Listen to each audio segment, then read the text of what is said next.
सुंदर और हरे भरे जंगल में एक प्यारा सा छोटा हाथी रहता था जिसका नाम था गोलू। गोलू नटखट और बेहद मजाकिया था। उसे खेलना और मस्ती करना बहुत पसंद था। गोलू के बहुत सारे दोस्त थे, टिंकू बंदर, मिन्नी खरगोश, चीकी तोता और बबलू भालू। सभी दोस्त गोलू के साथ खेलना पसंद करते थे क्योंकि वो हमेशा कुछ न कुछ मजेदार करता रहता था। एक दिन गोलू और उसके दोस्त जंगल में खेलने के लिए निकले। आसमान साफ था, सूरज चमक रहा था और ठंडी ठंडी हवा बह रही थी। गोलू ने अपनी सूंड में पानी भरकर चीकी तोते पर छिड़क दिया।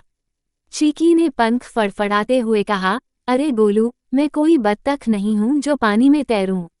सारे दोस्त जोर जोर से हंसने लगे।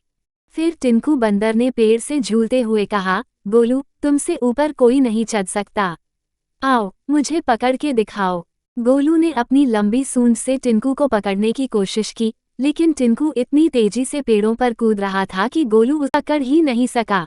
आखिरकार टिंकू एक पेड़ की टहनी पर बैठ गया और मजाक उड़ाते हुए बोला, गोलू, तेरा वजन तो बहुत ज्यादा है, तुम उड़ने वाले हाथी बन जाओ।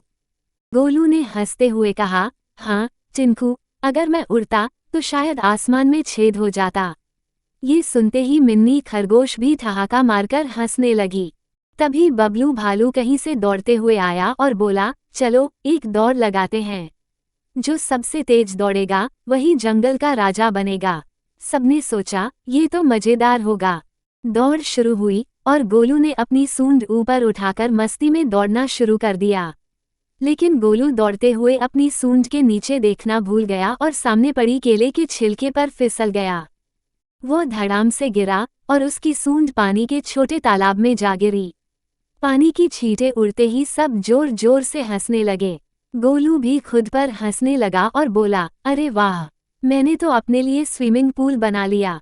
मिन्नी खरगोश ने कहा, गोलू, तुम तो सबसे बड़े खिलाड़ी हो, तुम गिरकर भी हमें हंसा सकते हो।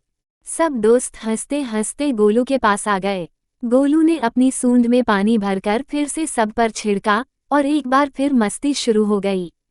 चीकी ने उड़ते हुए कहा, गोलू, तुम हमारे सबसे प्यारे और सबसे मजेदार दोस्त हो। और इस तरह गोलू और उसके दोस्तों ने उस दिन खूब मस्ती की। जंगल में हर दिन कुछ नया होता था, लेकिन गोलू की मस्ती और उसके दोस्तों की हंसी खुशी हमेशा बरकरार रहती थी। कहानी को अंत तक देखने के लिए आपका बहुत बहुत धन्यवाद।